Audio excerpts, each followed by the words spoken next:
This is a Civil Defense Wind Advisory and High Surf Advisory update for Tuesday, January 29th at 8:30 in the morning. The National Weather Service Wind Advisory and High Surf Advisory remains in effect. Due to the wind advisory, be aware that downed trees, power disruption, and road closures may occur without notice.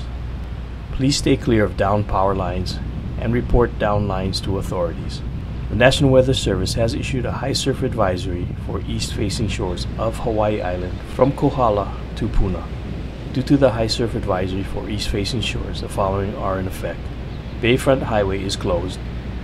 All beach parks are open at this time. Oceanfront residents and beachgoers along affected shores are advised to be on alert for high and dangerous surf. You'll be informed of any conditions that may affect your safety. Thank you for listening. This is your Hawaii County Civil Defense Agency.